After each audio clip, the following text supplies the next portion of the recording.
People, first video, I'll talk about the outdoor wood burner. This probably won't interest most people, but people live around my area. A lot of people might have them. No access to natural gas. Propane's pretty pricey. A lot of us had wood burners. This is in fact the Hardy outdoor wood furnace.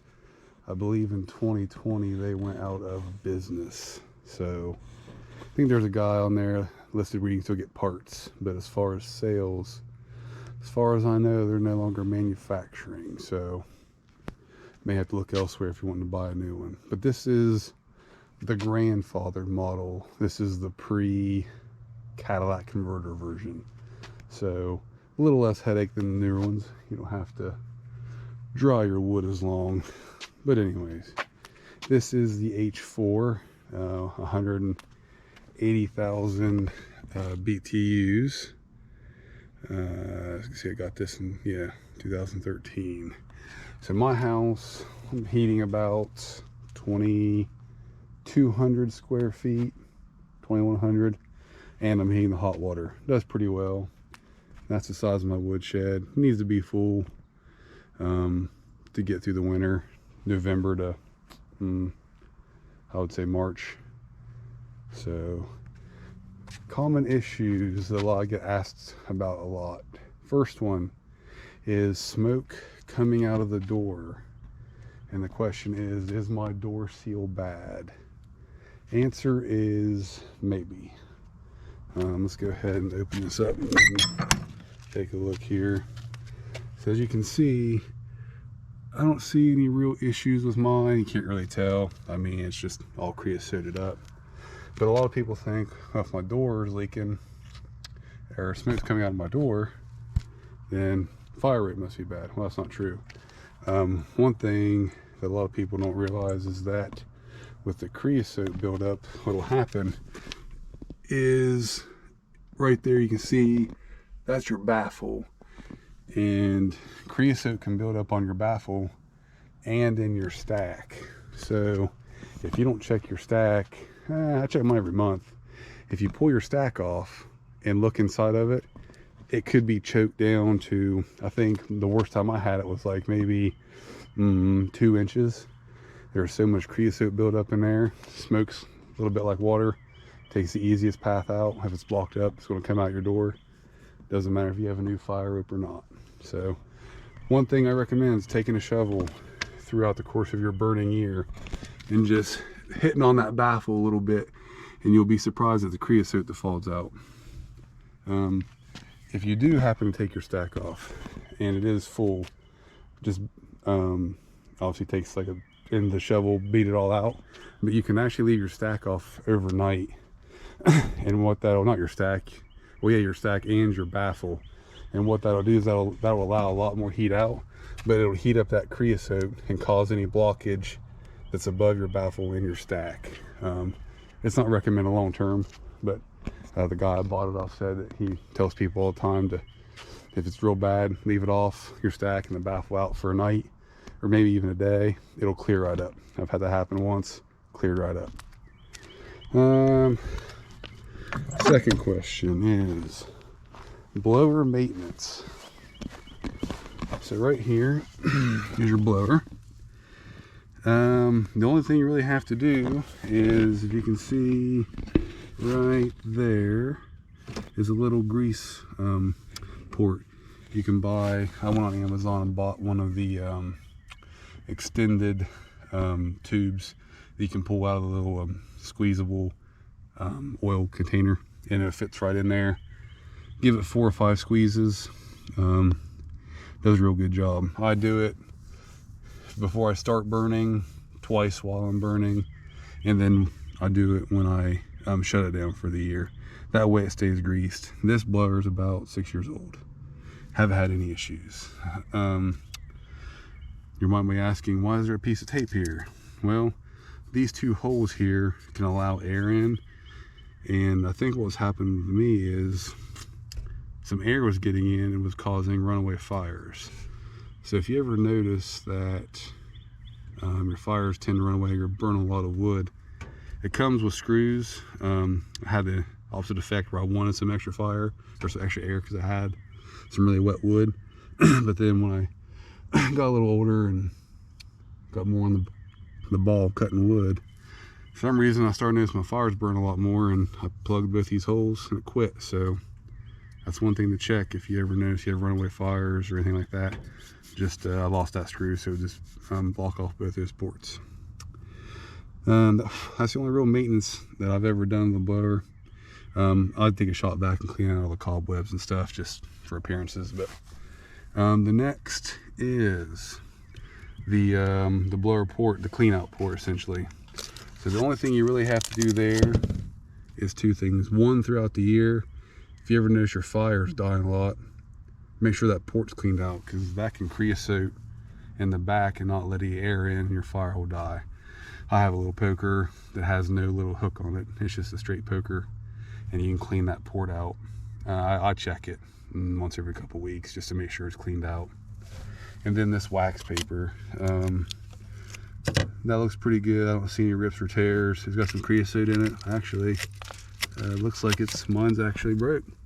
So it's pretty easy. Just pull that off, buy some wax paper, seal coating on there. Makes a tight seal. This is about a year. I've placed it once, so looks like about every 3 years it needs replaced. So I probably need to go ahead and do that. That's the only two things you ever have to really do there, is make sure your clean out port, that tube is clean so the air can get your fire going, and check this wax paper, because if this doesn't make a good seal, it will let a lot of air in, and again cause your fire to run away. And then the port, if it's blocked off, won't let any air in, and your fire won't kick off. So, other maintenance, that's really about it. Only the things I really do. Things that can go bad, I mean, obviously this solenoid, once it calls for heat, this kicks up, pulls this open, allows the blower to suck in air, get your fire going. This solenoid controls that, and it also controls this red wire runs up here, up into the top. This is your thermostat. I believe by default they come set at 180. The reason I don't have mine set at 180, excuse me, is because if your fire does run away, it doesn't have really far to go to 212, which is boiling, and this will pop off, this stack right here. So once your water starts boiling, causes a lot of pressure, this guy will shoot off, allow your water to cool down. Sorry about that. Allow your water to cool down and get back down to temp.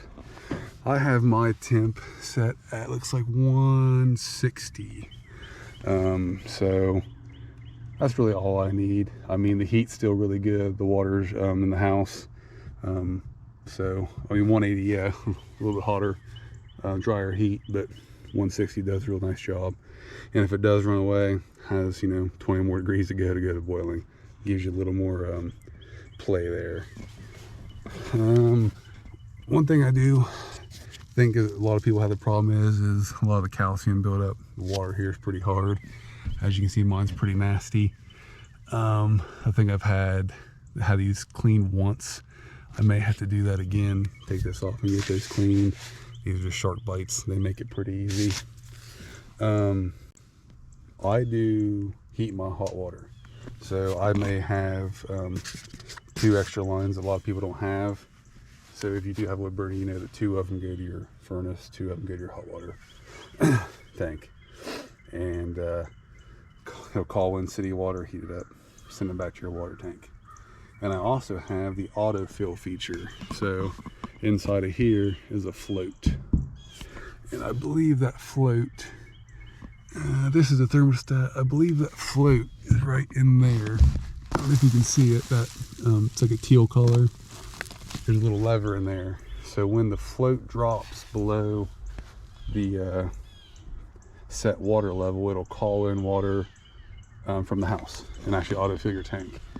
And because you don't want your wood burner to burn in low water, it'll cause the tank to crack. The guy that I bought mine from has told me stories about people that'll start their wood burner without water. Like they'll drain the water, and if you have to put water back in and start a fire, crack their case. That's expensive. So these are stainless, so the required salt is 40, the max is 42 parts per million. That's what Hardy, well, used to warranty, not in business anymore, but just get a little salt testing strip, and it'll tell you what your salt content is. I have the guy that brings the maintenance of mine every now and then. He brings it from a spring, so it's 0 salt. So I change mine about every 3 years. That seems to will work out good for me. So some people go longer, some people change it every year. I'll go every 3, haven't had any problems yet. Other than that, that's about all the issues you run into. Other things that can fail. I've had this fail before, the temperature or the thermostat. Again, it's obviously it ties into here and then controls down to your blower, and then it just goes in the tank and tells your temperature, tells you when to call and shut off. Those don't fail very often. I've had one fail early on, but ever since, this is about 4 years old, real good. But to go back there, I forgot to mention, if you do use the autofill feature in here, use this float. Inside of this guy right here, this valve right here, there's a screen. And what will happen is, if you press down that lever and you're getting a really, really slow drip, I mean real slow, dollars to donuts, you take that off, your screen is calcified really bad. And that's why you're not getting no water. I learned that the hard way. We checked everything but that. After we finally checked it, that's what it was. So inside this guy's a screen. If you're not getting any water in your autofill, that could probably be why. I would definitely start there. But yeah, that's the maintenance I really do on this guy. Clean out the inside. Just keep the creosote off of it. To do that at the end of the year, I chuck in a bunch of paper and cardboard, like a lot, get it really, really hot, and then once it's all burnt down, just take a scraper and scrape it all off. But yeah, I've had this for about 6 years. No complaints. A lot of work. A lot of people don't want to do the work to get the wood, but it really great heat, heats the hot water really well, and electric bill's real cheap. I think we average about 65 to 75 bucks. Electric in the winter, you know, and it gets, I think the lowest last year was like -1. So it, like I said, it does a real good job. But like I said, if you're looking for a wood burner now, you may not be able to get the Hardys, because again, they're out of business. A lot of people on my road have central boilers, and they have really good luck with those. And I do believe they're still in business. And Woodmaster is another one. A friend of mine has a Woodmaster and has had real good luck with it. And I think he actually eats, that one, that's what I'm gonna say, that one requires the mixture in the summer. So his tank is steel. So where my tank is stainless, I don't have to put in the chemical to prevent rust over the summer, where he does. So that's one, they'll tell you that when you look at them, but some guys forget to do that, your tank will rust out. So the one thing good about the Hardy was that it does have the stainless tank. I think you can find them, you know, on Facebook or something to rebuy them, but the steel ones you have to put the chemical in the summer. So just remember to do that if you do end up going that route.